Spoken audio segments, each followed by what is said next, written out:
Hello, everyone. I'm back. I know it's been a very long time. Welcome to Team NBS's AFC show. Sorry, it's like a tongue twister. Thanks for joining us on this Monday evening, afternoon, wherever you're tuning in. I am here with three of Team NBS's awesome writers. We've got Steven, Jalen, and Keith. Welcome, guys. How are you?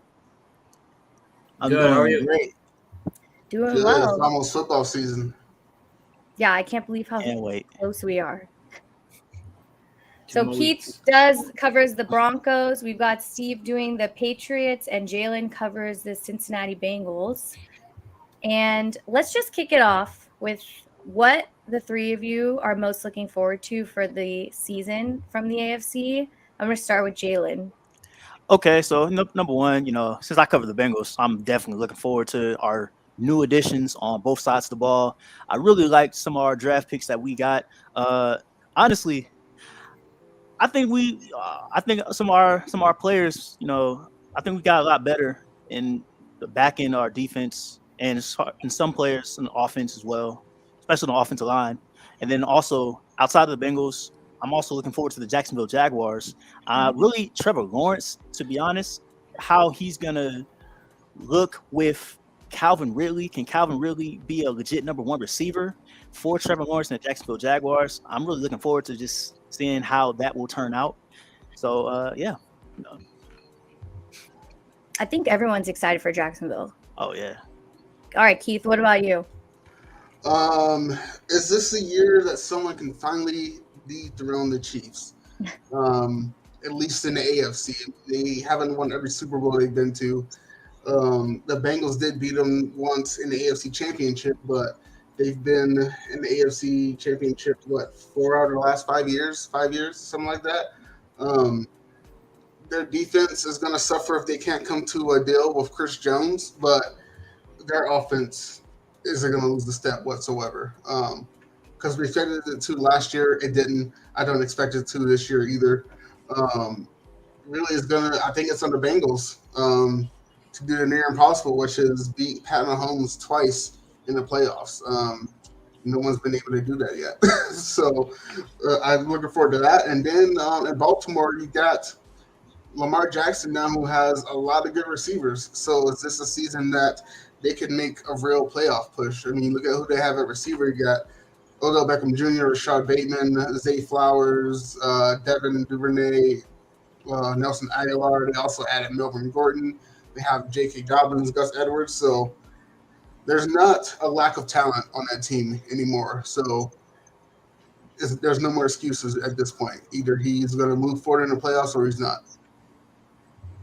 Period, Keith. All right, Steve, what about you? So, yeah, I'm going with the Chiefs as well as my first team. Looking forward to see what they do with Patrick Mahomes, literally the best quarterback in the league right now. Can they rebound and go back to the Super Bowl and win it? And secondly, obviously, I'm looking forward to the Patriots with offensive coordinator Bill O'Brien and Mac Jones having a rebound year after he was set up to fail last year by Bill Belichick when he put Matt Patricia and Joe Judge in charge of the offense. So I'm looking forward to the Patriots. I know that offensive line, too, is really, really hard, not good right now. But I think if they do that quick passing game that Bill O'Brien has, Mac Jones can get the ball out quick. They should be all right. I'm going to be a cliche and say I'm excited for the Jets just because I've been watching Hard Knocks and I feel like the energy from all those guys is really fun. I know a lot of Hard Knocks are not everyone's favorite, but I think this one is special just because Aaron Rodgers is like all these dudes' dads, and they like make it known. If everyone's been watching it, they've been saying, "Oh, I've been watching you since I was in high school." And Aaron Rodgers is like, "How old are you, dude?" Like you could tell. So I feel like that alone just makes that team much more fun. They have a stellar offense. The defense we all know has been spectacular. So I feel like just all of it coming together, they're gonna be one of the best teams to watch. And I also feel like because they have so many primetime games, like we don't have a choice. So we just we need it to be good football. I think there are many competitive divisions within the AFC right now. Like it's hard to even choose which one I think is the hardest. I think actually we all know the true choice, but I'm curious, who thinks has the most difficult division? Jalen, let me know. So I was going back and forth between the AFC East. Like it's like to me, I was going back and forth between the AFC East, the AFC West, and the AFC North. But it's like, man, like because there's like so many different like capable teams in the AFC that have talented rosters and can really rattle out wins to get to the playoffs. But for me, I'm gonna choose the AFC North just simply because that, like, if you watch these teams, they literally are in dogfights with each other all the time. In every game, it's always close. It's always like it's crazy. Like these are crazy players on both sides of the ball, and really, all of these guys are capable rosters. Obviously, the Bengals have a loaded roster on both sides. You got Lamar Jackson on the Ravens, who just their defense is elite. Lamar just needs to stay healthy, and they're almost pretty much a guaranteed playoff team. The Steelers, okay, they may not have the most talented roster, but they have a Hall of Fame head coach that will make sure that they're in the right spots and will just keep them like competitive. And then you have the Browns with also a very good roster, and they have Deshaun Watson, who's looking to take the next step. After last year, this is going to be his first full season back playing since 2020. So really, while I think the Bengals are the best team here, it's really not as easy as some people may think. So yeah, like it's a very competitive division. Yeah, I agree. All right, Keith. I think on paper the answer is the AFC West. I mean, you have the MVP, Super Bowl MVP, returning MVP champs, Russell Wilson, who I think is going to have a way better season than he did last year. Justin Herbert, someone who many people think could win a Super Bowl one day. But at the end of the day, how competitive is the season if the Chiefs or the division if the Chiefs run away with it every year? It's really not. They play each other tough, but the Chiefs are going to win the division. It's not that tough for them, really. So I said the AFC North as well. Jackson has a lot of new weapons, as I said before. The Bengals are on the short list for Super Bowl favorites. The Pickett to Pickens connection looked really good in the preseason, which I think is going to help them a lot in the regular season. And then you have the Browns, who finally have a normal or somewhat normal offseason with Deshaun Watson, and they still have Nick Chubb, Amari Cooper, and Marquise Goodwin. So I think the Browns are probably the worst team in the division, but that's not saying it as a bad thing because the other three teams are really that good. I still think the Bengals will win the division as well, but like Jalen said, the Ravens and the Steelers are going to make them sweat. Hold on. Are you saying the Steelers are going to do better than the Browns? I think so. Yeah, I do really too. think so. Yeah. The defense has not changed all that much. They're still good. And you get the second year of Kenny Pickett, and his connection with Pickens is really that good. I literally said this yesterday to my friends. I was like, I would not be surprised if the Steelers, even if they're third, that's still a huge deal in this division that is so packed with talent. Like, I feel like that's a win for the Steelers. All right, Steve, wrap us up. All right, so I actually picked the AFC West as well, just mainly because you got the Chargers with Herbert. You got the great quarterbacks in that division between Herbert, Mahomes, and Russell Wilson with new head coach Sean Payton. I think all the competition will be great with all those teams, especially now, even with the Raiders. I know they got injury-prone Jimmy Garoppolo, but if he stays healthy, all four of those teams, now with Jacoby Myers, I think you can have some great competition, and it will be interesting to see who comes up on top. You're speaking me and Keith's love language out here, but I don't think the Raiders are going to do anything different just because Jimmy G's there. I feel like I'm surprised Devontae Adams. It's going to be chaos. I just think that whole division is chaos, except for Justin Herbert, my guy. Him and the Chiefs are like the only two stable teams I could believe in. Sorry, Keith. I know Denver's your team. Sorry, I forgot. I forget all the time. Hey, they got to prove it. I'm not mad at it. I've been listening, and they've been saying Russell feels good. The offense feels better. The Jerry Jeudy news really made me sad. I hope he's able to come, quickly after week 1 at least, get a little R&R. But I definitely think that it's not fair that the Chiefs keep running with the West. Yeah, I mean, Missouri really isn't in the West, so they just need to get them out of the division. It's the right thing to do. The NFL's weird like that, Yeah, but that's not happening. We'll just keep it out. Okay, now, when we come back from commercial, fun fact, we all unanimously chose the same top 3 rankings, which I thought was pretty crazy, but you'll hear it when we get back.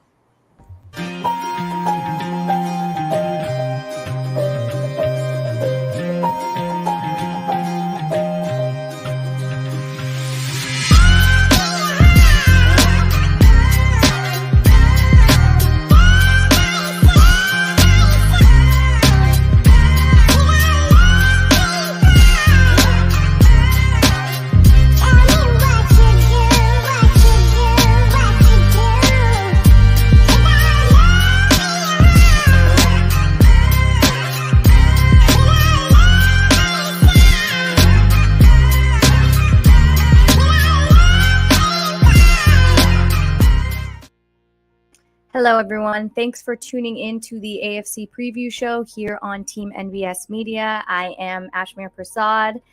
We ran through a lot of content in 10 minutes. I'm not even going to lie. I feel like everyone came here packed and prepared to talk about the AFC.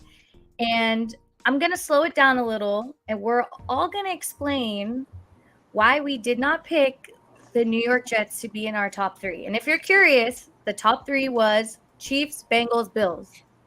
Rinse and repeat, we all said. Jalen, why didn't you pick the Jets? I need to know. I guess I just don't really have full faith in the Jets, honestly. I mean, yeah, they got Aaron Rodgers, but is he really going to be the same MVP Aaron Rodgers that we knew? I mean, I think he'll have a solid year, but still, the Jets still have to play the Buffalo Bills twice. They still have to play Tua and the Dolphins twice, and then they still got to play the Patriots twice. I just don't think that they'll be able to come out of the East and just be a better team than the Buffalo Bills. I just don't have that faith in them, honestly. That's crazy to me, but I still picked the same 3 teams as you did. Keith, why both of you? How come you guys didn't pick the Jets? So I did add a qualifier to my Bills pick. I said to start the season at least. As their roster sits now and knowing who they have on their team, I think you can say today Chiefs and Bengals are a given. Like, that's, everyone knows that. But I don't think there's any other team that made so much huge improvement that you can say going into the season is better than the Bills. I don't think that's going to be the case as the season ends. There seems to be a lot of quiet dysfunction in Buffalo, particularly between Josh Allen and Stephon Diggs. This probably is a hot take, which I didn't add it to my hot take, but I'll just add it in now. I think at the end of the season, the Ravens are going to end up being the 3rd best team in the NFL. It's going to take a little bit for all of those new receivers to mesh with Lamar Jackson, but this is their best opportunity to get it done, and I think they can make a lot of noise this season. Keith is high on the Ravens train. I can feel it. Is that your second team? If Denver doesn't make No, they're not in the top 3. Okay, Steve, let me know. Why did you not take the Jets?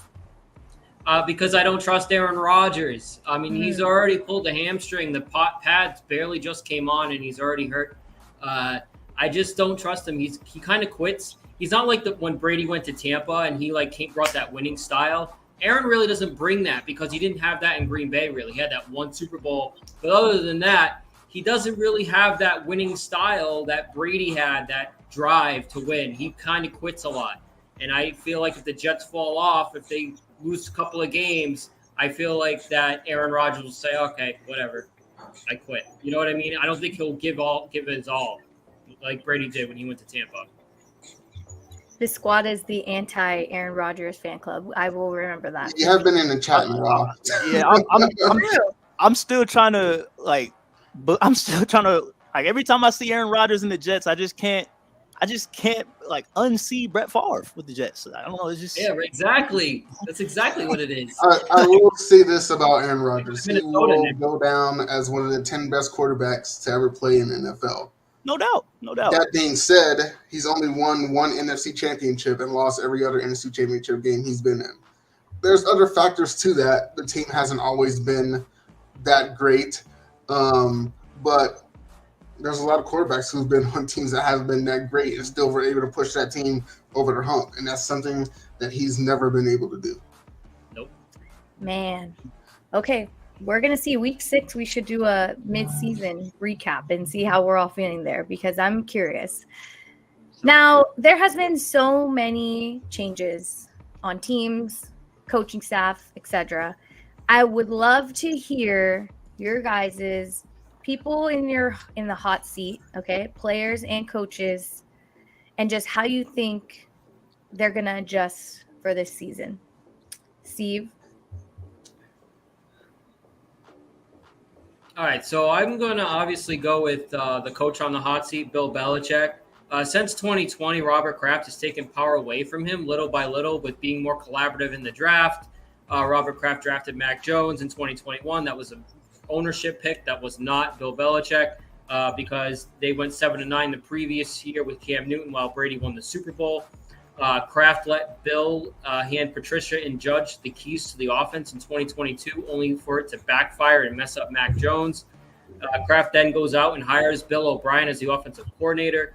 So if Belichick doesn't get the Patriots to win at least the playoff game, I feel like he could be gone. The player I picked is Stephon Diggs. He wants out of Buffalo. I think if the Bills struggle, Josh Allen and him don't get along, I feel like Stephon Diggs could be gone. What? I wish I had a bomb sound. I would be like, this is crazy news. What about you, Jalen? Who's in the hot seat? Okay, so I have 2. So my first one is, Keith, you might feel some way about this, but it's Russell Wilson. So Russell Wilson, like he's obviously he has a new coach with Sean Payton, but last year was no doubt the worst year of his career, and they pulled off this big trade when the Seahawks got all these assets, and then people just thought that they were just going to be pretty much rebuilding with Geno Smith, and then Geno Smith happens. He pretty much was doing the same things that Russell Wilson was doing in the system, and he became a Pro Bowl quarterback and got them to the playoffs, while Russell Wilson kind of just fell off a cliff, or it's like, man, it was just hard for me to see, but now if Russell Wilson can't perform with Sean Payton at his offensive mastermind and his all the other additions on the team, and I think people are gonna have to have some tough conversations over there in Denver. So that's my first one, and then my second one is also in the AFC West. It's head coach Brandon Staley for the Chargers. We always hear about how talented the Chargers are, how talented the roster is, how great Justin Herbert is, but yet they still haven't found a way to get over the hump with all this talent that's on that team. And then on top of that, you just can't blow a 27-0 lead in the playoffs when Justin Herbert is your quarterback. You just can't let that fly. And then we also, we see how Brandon Staley is this defensive background. He has such a background in defense, but then you look at the Chargers defense and they just let you down most of the time. Something's just got to change, man. You have Justin Herbert, who's no doubt one of the most talented quarterbacks, one of the best quarterbacks in the NFL. Something's got to change. He has to get them over the hump, or just really, if that doesn't change, the Chargers need to pull the plug and get someone else who can help them win. I think you picked 2 people that are highly talked about. I am still confused to this day how Brandon Staley is still there. especially with the top tier talent that he has. Like after last year in that wild card game, I was like, oh, it's a wrap. I think Twitter blew up, was like, goodbye, see you later. And we're still here. I'm so lost. Keith, I'm going to let you rebuttal on your boy if you want. I'll come back to him because he was actually my pick on the hot seat as well. Okay, then Yeah, take it away. coincidentally, my pick for the coach on the hot seat is Brandon Staley. His seat has to be scorching right now. Mm-hmm. I mean, as a fan of the Broncos and someone who covers the Broncos, like I know they've had a lot of injuries and how much that can affect a team. But as Jalen was saying, that team is just way too talented and has too much depth for them to not be performing a lot better. Injuries do affect how a team runs, what plays you call, the schemes you run, but a lot of it is just his coaching decisions. I don't think that he is a good head coach. I think he's one of those Nathan Hackett's who is a great coordinator, but they are not a good head coach. He like going forward on fourth down inside your own 30, like that makes no sense. That's just stupid. Like that's not anything a good coach would do unless the game is on the line, and at that time it wasn't. But he's got to step his game up there in a division with the defending Super Bowl champs. The Raiders have made a lot of moves. Whether they're going to be good or not, we'll see. Broncos had a huge offseason as far as free agent signings, and they just kind of did nothing, pretty much. I mean, you have Austin Eckler who wants to be out of there. So if they don't at least make the playoffs and at least get out of the first round of the playoffs, I think he's gone next season for sure. With Russ, I honestly don't think he should be on a hot seat, but perception is often reality. And he's going to be on there if he doesn't play at an MVP level. Covering the Broncos, I watched almost every single snap of the Broncos last year that Russ had. I'm not going to sit here and lie and say that none of it was his fault. There's definitely things that he needed to work on and be better about, but it wasn't all on him last season. They were the most injured team in a long time in league history. The head coach was completely inept. The injuries played as well. But at the end of the day, 2022, 2023 for the Broncos was like the 2015 Mount Everest disaster. It was unexpected. It happened quickly, and there was a lot of casualties. So a lot of people here in Denver, including myself, are just ready to sweep that aside and move on to this season. I do think the Broncos will be better. I do think Wilson will be better. But if he is not performing at an MVP level, then get ready for them to be analyzing every breath Russell Wilson takes like it's a congressional hearing again, because they will be heavier this year than they were last year if he doesn't play well. I think splitting wins between the Chargers and the Chiefs will be crucial for the Broncos, because you're not going to win, all four of those. And same goes for the Chargers. Splitting wins, at least getting one win against the Chiefs because your division rivals is a huge thing. If that can happen, I think both of these teams, all these players will feel a little better. I don't agree with Brandon Staley still. I just think I hope at the end of this year, because I just feel like Justin Herbert and that offense has so much more to offer. It's bizarre.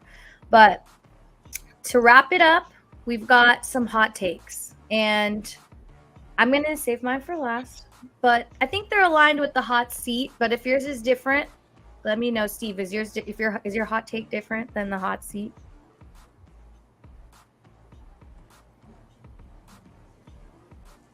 Me? Yeah. You broke up a little bit. Oh, sorry. Okay. So, no, my hot takes. So Jerome Mayo, in my opinion, will be the next head coach of the Patriots when Mac Jones's contract is up. Personally, the reason why I say that is because Bill Belichick makes around $25 million a season, and there is no shot that he is going to want a player, especially quarterback, making more than him. So he will either retire or be forced to retire, in my opinion, within the next year or two. I know he wants to break the Don Shula record, which in my opinion, is one of the most useless records when you're 25 and 26 since Brady left. You won the Super Bowl and you went 7-9 and got your ass chewed out by the Buffalo Bills. You kicked Brady out, and so in my opinion, Gerard Mayo will be the next head coach for the New England Patriots when Mac Jones is looking for that Justin Herbert money that we've seen him get, Joe Burrow money that when he's going to get. That's just my opinion. There's no way Bill Belichick will be here when Mac's up. Talk about a hot take. Okay. All right, Keith, what about you? As you cleverly deduced, I'm really high on the Ravens this season. I feel like every year there's one team that just makes the right moves and the team gets exceptionally better. And I think the Ravens have the opportunity to do that. They did pretty well in the AFC North last year, and they just got better this year. As a hot take and a half on that, I think it's possible the AFC North could put 3 teams in the playoffs. Not saying it's going to happen, but I would not be surprised if the Bengals, Ravens, and Steelers were all playoff teams coming out of the AFC North. But I think this is a year or a season that Lamar Jackson finally shuts up the narrative that he can't be a pocket passer.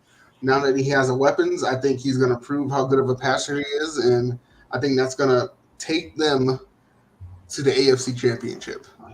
Yeah, I said it. They're going to go to the AFC Championship. My second one, of course, I had to go with the Broncos on it. I think they will make it to the wild card round and win the wild card round as well. They'll make it out of the wild card round. I have them going 10-7.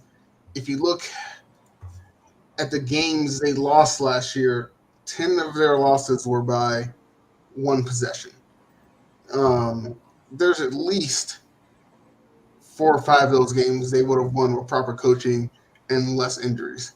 So that's, if you add those together to what they lost and what they won, that's 10 wins right there. I don't think they're going to do much better than that, but I do think they'll go 10-7, make it to the wild card round, and get out of the wild card round. I like both of these hot takes. I don't even have anything to say because I believe this is the year for Lamar too. And like you've been saying, there's no more excuses. It's time for him to show up. He got the bag. Everything's there. It's just time to win. All right, let's wrap it up with Jalen because he didn't really give me any ideas. So I'm curious to who your hot takes are.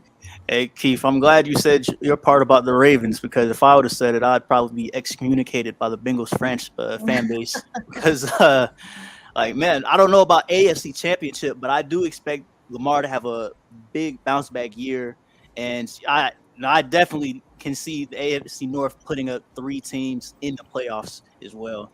I don't know about AFC Championship or Super Bowl, but it wouldn't surprise me if the Ravens won the division, though, based on just the additions that they made offensively. If all of them can come together. Okay. Over your own team. Hey, it hurts. Okay, if you're a Bengals fan and you read Jalen's work, don't be mad at him. He's just telling you what he thinks, okay? He's just watching the game. He's reading what's happening. My hot take was actually said earlier that I think the Jets will take the division rather than the Bills. I feel like that's a crazy one, I know. But I'm really giving that chemistry that I've seen on Hard Knocks. Maybe it's Hollywood. Maybe it's NFL-Hollywood, like ideas. And it's giving me rose-colored glasses, but I'm really going for that. All because of how they have been together and just like the rhythm that they seem to have based off of the Hard Knocks show. I know, I'm very cliche, but it is what it is. Well, that kind of wraps up our AFC Preview Show. We really gave you the fast facts in 30 minutes. It's really supposed to be an hour show, but that's okay. Thank you, everyone, for tuning in. Thanks, Keith, Steve, Jalen. And before we wrap up, Steve has something that he'd like to say. So I would like to dedicate me being on tonight to my Uncle David, who passed away actually 18 years ago today. He was a Patriots fan who would always talk to my dad during games when I was younger after the Patriots would score. So I dedicate me being on tonight to him. Thanks for sharing that. And we all send our condolences and just some love to Steve.